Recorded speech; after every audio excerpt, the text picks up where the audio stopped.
మీ ఇంట్లో మొదటి కోటీశ్వరుడు మీరే అవ్వాలనుకుంటున్నారా? ఈ ఫైనాన్షియల్ వెబినార్ లో ఇప్పుడే జాయిన్ అవ్వండి. Hello guys, welcome back to our channel. ఈ రోజు మనతో ఉన్నారు స్టాక్ మార్కెట్ అనలిస్ట్ అయిన సుందరరామరెడ్డి గారు. సార్తో మాట్లాడదాం. నమస్కారం సార్. నమస్తే సార్, ఇప్పుడు మార్కెట్కి సర్క్యూట్ ఫిల్టర్స్ ఉన్నట్టుగానే నిఫ్టీకి కూడా ఉంటాయా? అంటే ఈ ప్రశ్న ఎందుకు అడుగుతున్నానంటే, ఇప్పుడు ఎలక్షన్ రిజల్ట్ టైం ఉంది.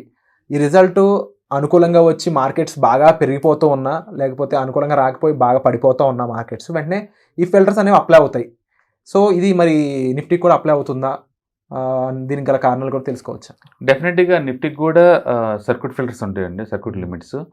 యూజువల్గా ఏంటంటే స్టాక్స్లో పర్ డే 2% అలౌడ్ మూవ్, పైకి పోయినా కింద పోయినా ట్రేడింగ్ ఆపేస్తారు. కొన్నిటికైతే 5% ఉంటుంది, పైకి 5% అప్ అయినా డౌన్ అయినా ఆపేస్తారు ఆ రోజుకి. అలాగే 10% ఉంటుంది, కొన్నిటికి 20% ఉంటుంది, కొన్నిటికి అన్లిమిటెడ్ అనమాట. అంటే ఫీచర్స్ అండ్ ఆప్షన్స్లో ఉన్న స్టాక్స్కి అన్లిమిటెడ్ మూవ్స్ అలౌ చేస్తారు పర్ డే. నిఫ్టీకి కూడా ఫీచర్స్ అండ్ ఆప్షన్స్లో ఉన్నా సరే స్టిల్ 10% పెరిగింది అనుకోండి, 1 o'clock లోపే మార్కెట్ని ఆపేస్తారు, 45 minutes ఆపేస్తారు. అంటే ఎలక్షన్ రిజల్ట్ రోజు కనుక 1 o'clock లోపే కనుక మార్కెట్ 10% అప్ అయినా డౌన్ అయినా అంటే 45 minutes ఆపేస్తారు. ఓకే, ఒకవేళ మార్నింగ్ ఓపెనింగ్ కనుక 50% పెరిగింది అనుకో మార్కెట్, ఆ రోజు మార్కెట్ని 1 hour 45 minutes ఆపేస్తారు. ఓకే, పెరిగినా పడ్డా ఆపేస్తుంటారు అనమాట. అదే మధ్యాహ్నం తర్వాత అనుకోండి, ఒక 1 o'clock తర్వాత పెరిగింది అనుకోండి, ఓన్లీ 15 minutes ఆపేస్తారు, 1 o'clock నుంచి మధ్యాహ్నం 2 o'clock వరకు. అదే 2:30 తర్వాత మార్కెట్ పెరిగింది అనుకోండి, అసలు హాల్ట్ ఉండదు, ఎలో చేస్తారు ఎంతైనా సరే.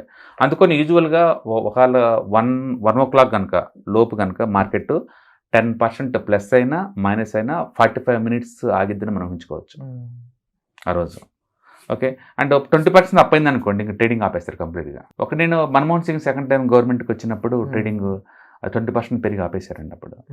ఓకే, నేను ఒకటి చూసాను లైవ్లో. అంటే లిమిట్స్ క్రాస్ చేసి టచ్ చేసినప్పుడు జరిగే పరిణామాలు ఏమి ఉంటాయి, ఎందుకు వీళ్ళు ఆపడానికి గల కారణాలు? బేసికల్గా ఎమోషనల్గా మార్కెట్లో మూవ్ అవుతాయి అని చెప్పేసి వాళ్ళు ఫిల్టర్ పెట్టారనమాట. ఈవెన్ అమెరికాలో కూడా మన ట్విన్ టవర్స్ కూలిపోయినప్పుడు కూడా ఇన్వెస్టర్స్ ఎమోషనల్గా ఉంటారని చెప్పేసి వాళ్ళు 15 days ట్రేడింగ్ క్యాన్సిల్ చేశారు.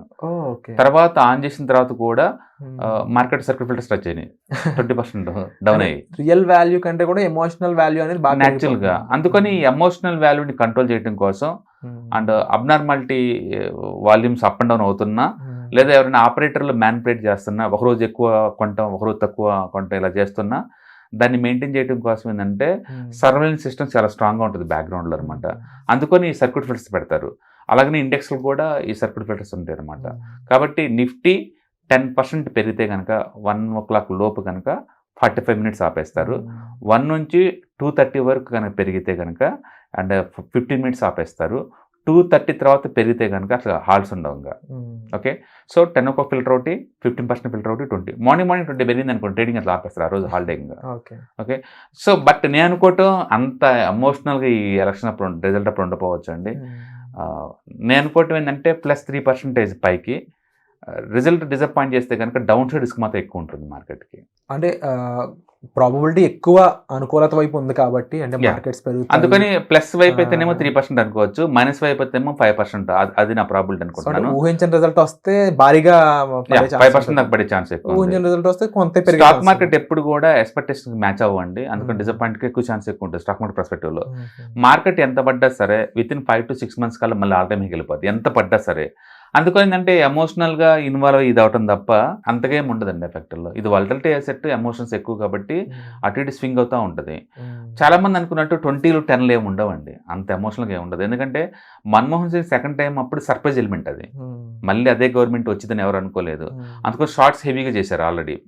అందుకని సర్ప్రైజ్ ఇంకా మార్నింగ్ నుంచి కూడా వాళ్ళకి అనుకూలంగా ఫలితాలు రాబట్టి షార్ట్ కవరింగ్ తోటి అంత పెరిగింది అనమాట ఆ టైంలో. బట్ ఈ టైంలో market already all time high దగ్గరలో ఉన్నాం మనం. అందుకని ఈసారి మార్కెట్ సేమ్ గవర్నమెంట్ వచ్చిందని అనుకుంటుంది కాబట్టి సర్ప్రైజ్ ఎలిమెంట్ లేకపోవచ్చు. సర్ప్రైజ్ లేవు కాబట్టి సేమ్ గవర్నమెంట్ వచ్చినా సరే పెద్దగా రెస్పాండ్ అయ్యే ఛాన్స్ ఉండదు. అందుకని ప్లస్ వైపు అయితే 3% ప్లస్, అందుకని ఎక్కువ పోయే ఛాన్స్ ఉండదు. డౌన్ సైడ్ కనుక బాగా వాళ్ళకి మెజారిటీ 275 కనుక దగ్గర రాలేదనుకోండి, వాళ్ళకి డెఫినెట్గా డిసప్పాయింట్ అయ్యి మార్కెట్ కింద పోయే ఛాన్స్ ఎక్కువ ఉంది. 5 to 6% పడే ఛాన్స్ ఉంది. ఏదని జరిగినా సరే విత్ ఇన్ మళ్ళీ 6 months కల్లా మార్కెట్ ఆల్ టైమ్కి వెళ్ళిపోద్ది. అందుకని టూ మచ్గా మనం ఎమోషనల్గా థింక్ చేస్తున్నానే కానీ ఎకానమీ దానిపైన చేసుకుంటే ముందు పోతూ ఉంటుంది. ఎకానమీ చాలా స్ట్రాంగ్గా ఉందండి. ఇండియన్ ఎకానమీ ఏ గవర్నమెంట్ వచ్చినా సరే సంబంధం లేకుండా మార్కెట్ ముందు పోతూ ఉంటుంది. ఎందుకంటే GST collections all time high, exports all time high, employment all time high, and ప్రతి సెక్టర్స్ రికార్డ్స్ మీద రికార్డ్స్ క్రియేట్ చేసుకుంటే ముందుకు పోతుంది. అందుకని ఇది టూ మచ్గా కరెక్షన్ అయ్యేంత ఎమోషనల్గా ఏం లేదు. కాకపోతే ఏంటంటే గవర్నమెంట్ మారితే పాలసీలన్నీ మారిపోతాయి కాబట్టి దానికి తగ్గట్టు ఎకానమీ అడ్జస్ట్ అవ్వాలి కాబట్టి అది ఆ రోజు రిఫ్లెక్ట్ అవుతుంది అంతే. బట్ వితిన్ 6 months కల్లా ఎంత పడ్డా సరే అంతే స్పీడ్ తోటి మార్కెట్ మళ్ళీ ఆల్ టైమ్ హైకి వెళ్ళిపోద్ది. కాబట్టి నేను అనుకోవటం ఏంటంటే ఒక పాజిటివ్ ఎన్వైరన్మెంట్ ఉంటే అంటే ప్లస్ 2-3% కన్నా ఎక్కువ పెరగదు. బట్ వర్స్ట్ అంటే జరిగితే కనుక మేబీ ఒక 2-4% అలా పడవచ్చు అంతే. అందుకని దానికల్లి ఇది ఏం జరగబోతుందని ఊహించుకునే బదులు క్యాష్ కనుక ఒక 20-30% కనుక ఉంచుకుంటే ఏదన్నా ఛాన్స్ దొరికితే డిప్లాయ్ చేసుకోవటానికి ప్లాన్ చేసుకోవటం బెటర్ అనమాట అంతే. సో కరెంట్లీ ఎవరైనా ఇన్వెస్ట్ చేద్దామని చూస్తే వాళ్ళు ఇప్పుడు చేసుకున్నా నో ప్రాబ్లం అని చెప్తారు. అందుకనే నేను ఎస్ఐపిలోనే రికమెండ్ ఎందుకు చేస్తానంటే వాలటిలిటీ వచ్చినా దాని అడ్వాంటేజ్ తీసుకోవచ్చు. లంసం పెట్టారనుకోండి స్టక్ అయిపోతారు అనవసరంగా. ఇది లంసం పెట్టే మార్కెట్ కాదు, ఎందుకంటే ఆల్ టైమ్ హై దగ్గరలో ఉంది, టూ మచ్ వాలటిలిటీ జోన్లో ఉన్నాం. Last year small cap Nifty almost 70% ఇచ్చింది, మిడ్ క్యాప్ ఆల్మోస్ట్ 60% ఇచ్చింది. చాలా అబ్నార్మల్గా మూవ్ అయింది. అది టైం కరెక్షన్ మ్యాండేటరీ. అందుకని ఈ సంవత్సరం నేను మొదటి నుంచి అనేది ఏంటంటే ఈ సంవత్సరం పెద్ద రిటర్న్స్ ఏం ఎక్స్పెక్ట్ చేయమాకండి అంటే, ఎందుకంటే లాస్ట్ ఇయర్ బాగా రన్ అయింది కాబట్టి. యూజువల్గా మనం నిఫ్టీని అబ్జర్వ్ చేసామనుకోండి అది ఇయర్లీ 12-13% కంటే ఎక్కువ మూవ్ అవ్వదు. అయిందనుకోండి నెక్స్ట్ ఇయర్ డ్యూ క్లియర్ చేసిద్ది అనమాట. లాస్ట్ ఇయర్ 24% కాబట్టి ఈ సంవత్సరం మూవ్ కూడా జరిగింది ఆల్రెడీ. అందుకని ఈ సంవత్సరం నువ్వు ఎక్కువ ఎక్స్పెక్ట్ చేయకూడదు. అందుకని సింగిల్ డిజిట్లోనే మూవ్ అవుతుంది ఈ సంవత్సరం. అది 30% మూవ్ అయింది అనుకోండి, ఒకవేళ 3 years వరకు కూడా ఏ మూవ్స్ పెద్ద జరగవు. అందుకని ఇది ఎప్పుడు నిరంతరం ఏంటంటే 12-13% చొప్పునే పెరుగుతుంది హిస్టారికల్ డేటాలో. అదే కంటిన్యూ అయ్యే ఛాన్స్ ఎక్కువ ఉంటుంది. దానివల్ల ఇప్పుడు టెక్నాలజీ వల్ల లేదా హిస్టారికల్ డేటా అబ్జర్వ్ చేయడం వల్ల మనకు వచ్చిన కామన్ సెన్స్ ఏంటంటే మార్కెట్ ఎలా బిహేవ్ చేసింది ఇంతకుముందు, ఇప్పుడు ఎలా బిహేవ్ చేయబోతుంది. హిస్టరీ యాజ్ టు రిపీట్ కాకపోవచ్చు, బట్ మనం ముందే ప్రెడిక్ట్ చేయొచ్చు దాని కెపాసిటీ ఎంత అనే విషయాన్ని అనమాట. అట్లా ఈ సంవత్సరం ఫ్లాట్ లేదా సింగిల్ డిజిట్ రిటర్న్సే ఉంటాయి అన్ని ఇండెక్స్లు అన్నీ కూడా. Thank you so much sir, filter సంబంధించి మాకు ఇన్ఫర్మేషన్ ఇచ్చినాము. సుమన్ టీవీలో మీ పర్సనల్ అండ్ బిజినెస్ ప్రమోషన్స్ కోసం కింది నెంబర్కి కాంటాక్ట్ చేయండి.